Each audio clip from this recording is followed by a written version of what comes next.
오늘 저는 정말 나를 부르셨나요? 두 번째 말씀인 사명의 영역에 대해서 살펴보도록 하겠습니다. 여러분 머릿속에 마음속에 난 무엇이 제일 가치를 두고 살아갑니까? 제일 소중하고 중요한 것이 무엇이라고 말할 수 있겠습니까? 오늘 여러분들에게 제가 한 분 한 분 질문한다면 분명하게 대답을 할 것이라고 생각을 합니다. 모든 사람은 각자가 중요하게 여기는 가치대로 살아갑니다. 그것을 핵심 가치라고 말하지요. 돈이 핵심 가치인 사람은 어떻게 하면 돈을 벌 것인가 매 순간 고민하게 될 것입니다. 돈을 버는 일이라면 바르든 바르지 않든지 간에 그냥 적극적인 자세를 취하면서 살게 되겠지요. 명예가 핵심 가치인 사람들도 있습니다. 직장이나 사업을 통해 누구보다도 내가 더 올라가고 싶은 욕망들이 있을 것입니다. 그들에게 가정은 그냥 덧붙일 것뿐일 거야. 그렇게 소중하게 여기지 아니할 것입니다. 또 반면에 가정이 우리 삶의 제1 가치를 두고 사는 사람들도 있을 것입니다. 그런 사람들은 내 가족 제일 챙기고 모든 것들을 다 희생해서 가족들과 좋은 관계를 누리기를 원하며 살게 될 것입니다. 지난 5월 목회데이터 연구소 지영근 대표께서 오셔서 우리 와서 세미나를 했어요. 그때에 전 세계 많은 선진국 사람들과 다 설문을 했는데 당신은 어떤 가치를 제일 1순위로 둡니까? 그렇게 질문했을 때 전 세계 사람들 거기다가 가정이라고 말을 했어요. 그런데 우리나라 사람들만 돈이 1번으로 바뀌어졌어요. 저도 깜짝 놀랐어요. 그분이 쓴 책을 내가 살펴보면서 깜짝 놀랐어요.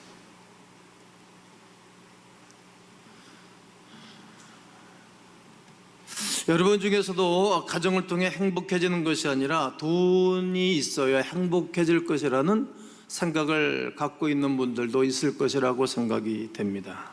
이처럼 각자 자신이 가장 중요하게 여기는 것들을 따라서 하루, 한 달, 1년, 평생을 살아가지요. 그렇다면 교회의 핵심 가치는 무엇일까요? 교회는 이 땅에 왜 존재하고 있고 또 교회 안에 많은 성도님들은 왜 참여하면서 예배를 드리고 이 땅을 살아가는 것입니까? 바로 개인의 삶을 움직이는 것입니다. 성경적이며 변하지 아니하고 영원한 것에 가치를 두는 것이 교회의 핵심 가치입니다.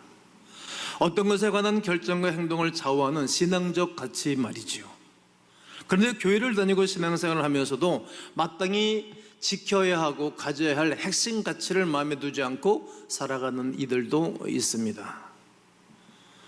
세상과는 다른 하나님께서 기뻐하시는 핵심 가치가 무엇인지 모르는 분들 말이죠.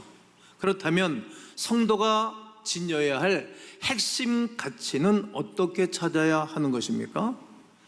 이제 성경을 통해서 찾아보고 싶은데 바울이라는 사람을 예를 들고 싶습니다.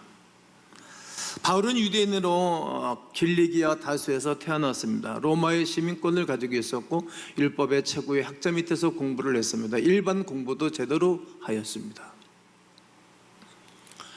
그의 가치는 예수 믿는 사람들을 이 땅에 없애는 것이 그의 가치로 살고 살다가 어느 날 예수 그리스도를 1대1로 만나게 되어집니다. 정상적인 그리스도인이 됐습니다. 그리고 난 다음에 내 인생의 핵심 가치는 이방인들에게 복음을 전해주는 것, 이것이 그의 가치로 완전히 바뀌어진 것입니다. 그의 빌립보서 에베소를 공부해보게 되어지면, 살펴보게 되어지면 이전에 이후로 딱 나눠놔요. 이전에 나는 이렇게 살았다, 예수 만난 이후에 나 이렇게 산다, 그러고 자기의 삶의 핵심 가치를 하나님의 나라에 두고 있다는 사실을 발견하게 됩니다. 스데반 집사가 죽임을 당할 때 곁에 옆에서 죽어가는 것을 바라보면서 그의 옷을 관리했고 붙잡고 있었던 사람이 스데반 이 바울입니다.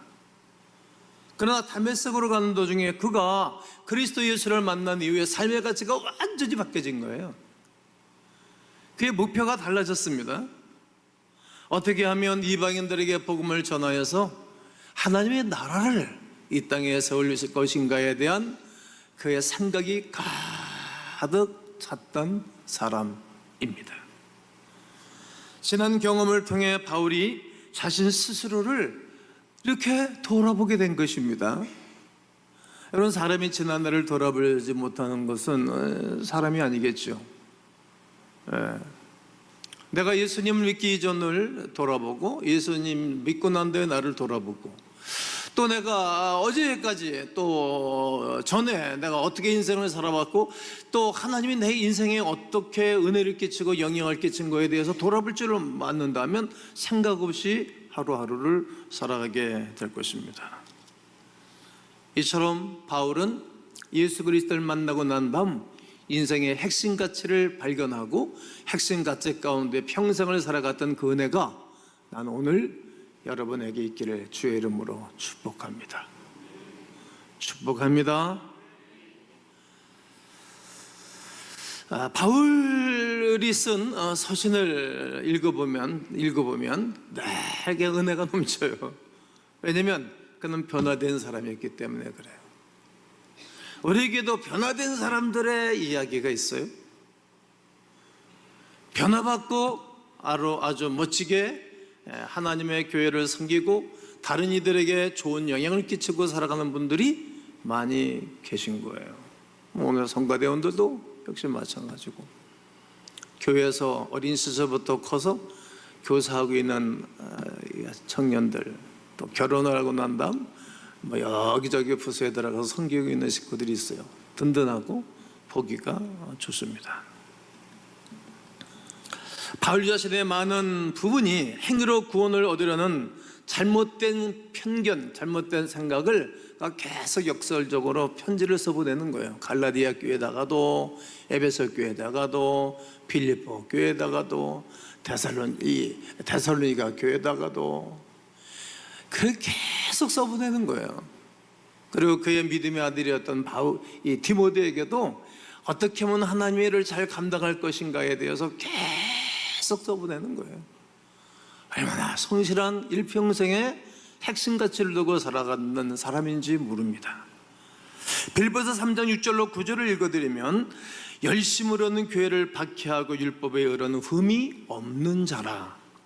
그러나 무엇이든지 내게 유익하던 것을 내가 그리스도를 위하여 다 해로 여길 뿐더러 또한 모든 것을 해로 여김은 내 주 그리스도 예수를 아는 지식이 가장 고상하기 때문이라. 내가 그를 위하여 모든 것을 잃어버리고 배설물로 여김은 그리스도를 얻고 그 안에서 발견되려 함이니 내가 가진 의는 율법에서 난 것이 아니요 오직 그리스도를 믿음으로 말미암은 것이니 곧 믿음으로 하나님께로부터 난 의라. 그러니까 그가 그리스도 예수를 만나고 핵심 가치가 딱 정해지고 난 다음부터 이 사명을 위해서 핍박을 받는 것은 당연한 것이었다. 어려움 당하는 것은 당연한 것이었다. 매를 맞는 것도 당연한 것이었다. 옥에 갇히는 것도 당연한 것이었다라고 정하는 거예요. 그러니까 그런 어려움 당해도 옛날 같으면 자기의 권력을 이용하고 자기의 권한을 이용해서 공격하고 다 손해를 보지 않는 사람이었는데 그냥 약해진 거예요. 예수 그리스도를 증거하고 예수 그리스도 때문에 살아가면서 당하는 어려움은 기뻐하고 즐거워해야 할 일입니다. 자신의 지난 삶을 통해서 배운 핵심 가치를 바울은 알았기 때문입니다. 이처럼 핵심 가치를 통해 사명을 이루는 삶을 우리가 살아내면 좋겠습니다. 사도행전 22장 21절을 다 함께 한번 읽습니다. 시작. 나더러 또 이르시되 떠나가라. 내가 너를 멀리 이방인에게로 보내리라 하셨느니라. 이방인에게 복음을 증거하도록 너를 보내겠다, 이런 말이에요. 그리스도 예수를 위한 삶, 또 하나님의 나라를 확장하기 위하여 우리가 존재하는 사람들이 아닌가요? 우리도 내가 가지고 있는 핵심 가치를 찾아 내가 받은 사명이 무엇인 줄을 알아내는 것이 더 중요한 것입니다. 또 하나님께서 사명을 받았다고 그것을 이루어가는 삶을 살기는 그렇게 쉬운 것만은 아닙니다. 늘 그 사명을 감당하기 위하여 내가 해야 할 역할이 무엇인지를 잘 아는 것입니다. 그리고 그 역할을 알았다면 그 역할을 잘 감당하도록 해야 됩니다. 우리 반주자가 반주를 잘 하는데 1, 2년 해서 반주 잘하는 건 아니거든요. 클래식을 해서 20년 했다 할지라도 교회 반주는 뭔가가 있어야 잘하는 거예요. 기도하지 않는 사람은 찬양이 좀 안 맞습니다. 이렇게 곡만 잘 친다고 해서 음악이 되는 건 아니잖아요.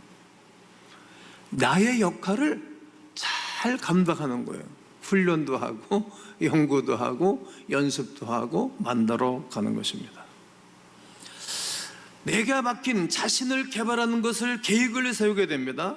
그러면 우리가 어떤 역할을 개발해야 되는 것입니까? 디모데전서 4장 12절로 13절을 다 함께 한번 읽습니다. 시작. 누구든지 내 연소함을 업신여기지 못하게 하고 오직 말과 행실과 사랑과 믿음과 정절에 있어서 믿는 자에게 본이 되어 내가 이럴 때까지 읽는 것과 권하는 것과 가르치는 것에 전념하라. 이처럼 우리의 역할이 무엇인지를 알아야 합니다. 나에게 맡겨진 역할, 내가 해야 할 일이 무엇인지를 알아야 한다는 말이죠. 바울은 디모데를 전도해서 예수님 믿게 했어요. 그리고 목회자로 잘 길러내서 질체연소의 목회자로 에베소 교회에 딱 심어놨어요. 그러니까 늘 이제 신경이 좀 써졌겠죠. 이제 우리 교회 선교사님들이 이제 캄보디아로 다 이제 이강을 가고 또 이제 캄보디아에 있는 선교사님 이계혁 선교사님은 태국 치앙마이나 치앙마이로 이제 이강을 시킬 계획을 가지고 있어요. 본인도 그런 의지도 있고 내가 당회자 목사님이 명령하면 가겠노라고 그러면 기도하고 기시를 하고 그런 생각을 내가 가지고 있습니다. 사람을 세워서 사람을 심어놓고 난 다음에 신경 써지는 거잖아요. 왜냐면 잘못하면 또 문제 터지면 다 내가 끌어안아야 할 부분들이니까 그거 쉬운 게 아니에요, 매사가. 그러니까 이제 디모데에게 이제 믿음의 아들에게 권면을 하는 거야. 네가 좀 나이가 어리다 할지라도 사람들이 업신여기지 못하도록 해. 그러니까 믿음의 정절을 지키고 책 잡힐 일을 하지 마. 그리고 네 관리를 네가 잘해라. 그리고 읽는 것과 그리고 가르치는 것에 창념해라, 전념해라. 너도 잘 배운 대로 하고 잘 가르치려는 거예요. 이렇게 리더에게는 어머니의 마음이 있어야 되고 이렇게 리더에게는 아버지 같은 마음이 있어야 되는 것입니다. 자녀들이 부모를 바라볼 때는 이렇게 어리면 어릴수록에 부모가 엄청나게 커 보이죠. 본인들이 이제 커지게 되어지면 부모 이 포지션이 점점 적어지죠. 그러나 영적인 세계는 나이가 먹어가든 환경이 변하든지 간에 점점 포지션이 자기 자리를 유지해 주어야 됩니다. 교회 안에서 순장이라든지 교사라든지 교구장이라든지 이런 분들을 말할 수 있겠죠. 네가 목회자로서 나이는 어리지만 네가 해야 할 일이 있다라고 말하는 거예요. 그뿐만 아니라 어머니로서 아들에게 해야 할 그런 부분이 있는 것처럼 잘 돕고 양육해야 될 것도 권면하는 것입니다. 이처럼 하나님이 우리에게도 각기 다른 역할이 있는 거예요. 교회에서 다 각기 역할이 있어요. 어느 사람은 아무것도 역할이 없다 그러면 아직까지 베이비 신앙이겠죠. 생산적인 일꾼은 되지가 않는 거죠. 역할이란 맡은 사명에 따라 각기 다른 삶에 대한 임무를 말하는 것 아닙니까? 마땅히 해야 할 맡은 직장이나 임무로 하나님께서 나에게 개인적으로 맡겨준 직임을 말하기도 합니다. 창세기 2장 24절에 하나님이 가정을 중요시 하시면서 이러므로 남자는 부모를 떠나라. 이게 남자들이 결혼하고 난 다음에 늘 아버지 어머니를 의지하고 사는 것 별로 좋은 것 같지 않습니다. 그리고 그의 아내와 합하여 둘이 한 몸을 이루라. 이렇게 아주 독단적인 말씀을 하게 됩니다. 가정은 한 남자와 한 여자로부터 시작이 된 것입니다. 가정을 이루고 나면 선물을 주시죠. 자녀에 대한 선물입니다. 이 가정이라는 이 사명을 이루는 것을 주셔서 좋은 가정, 그 아이를 길러내서 또 가정을 세우고 또 새로운 가정을 심어줘서 이 땅에 의인들이 번성하도록 하는 것, 이것이 하나님이 가정들에게 주신 사명이고요. 마지막은 우리의 사명을 이룬 네 번째 영역은 교회입니다. 교회. 우리는 누구나 교회라는 공동체 안에서 할 역할이 있지요. 교회의 목적은 잃어버린 자를 찾아 구원하는 것이고, 이것이 바로 예수님께서 이 세상에 오신 목적입니다. 우리는 너무나도 잘 압니다. 그러므로 성도라면 누구든지 복음적이며 전통적인 교회에 소속하여서 예수 그리스도께서 명령하신 사명을 감당해야 하는 것입니다. 요한복음 13장 35절을 다 함께 한번 크게 읽습니다. 시작.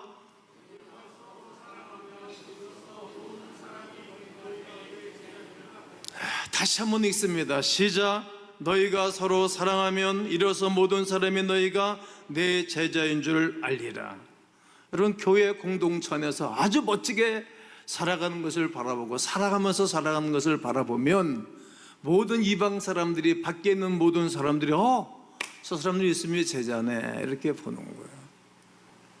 자연스럽게 복음이 증거되고 자연스럽게 전도가 되겠죠. 살아가는 성도 여러분, 여러분의 핵심 가치는 무엇입니까? 오늘 한 분 한 분 질문하면 좋은데, 오늘 예배를 마치고 운전을 하고 가시면서 그리고 한 번 더 서로 질문해 보세요. 여보, 당신의 핵심 가치는 뭐예요? 오늘 예배를 마치고 잠깐 이렇게 예배 뻔하고 집사님, 또 권사님, 성도님, 형제님, 자매님, 장로님, 핵심 가치가 무엇입니까? 한번 물어보시면 좋을 것 같아요. 돈입니까? 명예입니까? 아니면 여러분들의 가정입니까? 그 어떤 것보다도 가장 중요한 것은 하나님의 나라입니다.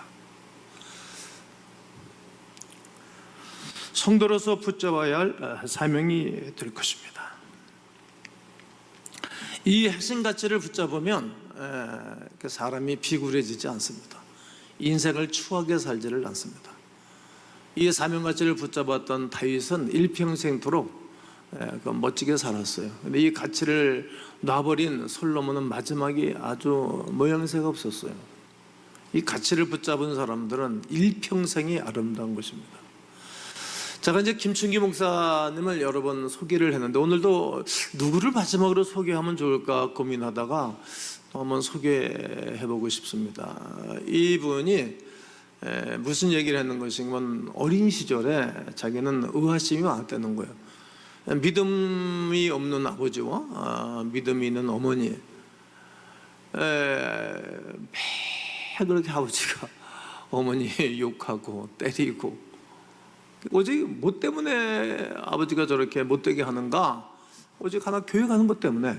교회 무슨 나쁜 짓을 하고 음식을 못하고 아버지한테 시부모한테 잘못돼서 아버지가 그러는 것이 아니라 아버지가 교회 가는 것 때문에, 새벽 예배 가는 것 때문에. 평상시에는 인격이 그래도 괜찮으시기 때문에 잘 참는데, 술만 한 잔 드시면 술김에 그냥 어머니 욕하고 머리채 끄다듬기고 매 못되겠다는 거예요.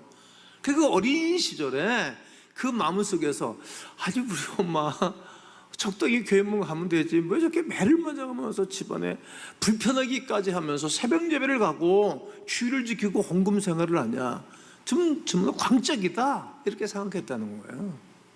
초등학교 때부터 고등학교 2학년까지 그렇게 의아심을 갖고 고민을 하다가 고등학교 2학년 때 은혜를 받은 거예요. 주님을 만난 거예요. 하나님의 나라가 그에게 임한 거예요. 예수 그리스도를 통해서 구원의 역사를 경험한 것입니다. 그래서 이게 젊은 날에 학생 시절에 주님 만나는 게 중요해요. 그러한 다음에 어머니가 이해가 됐다는 거예요. 또 아버지도 이해가 됐다는 거예요. 그리고 자기는 그때서부터 핵심 가치가 하늘나라이기 때문에 공부하는 것이 너무 좋았대. 그리고 신학하는 것도 좋았고 목회하는 게 좋았대. 서울을 넣어서 개척을 할 때도 힘이 들었지만 행복했다는 거예요. 왜? 핵심 가치가 하나님의 나라니까. 돈이 아니었으니까. 나의 명예가 아니고 돈을 많이 버는 게 아니니까. 그래도 이래도 행복하고 저래도 행복했다는 거예요. 그럼 20년을 지나가 보니 하나님의 다 이루신 열매에 대해서 증거하면서 행복을 증거했습니다.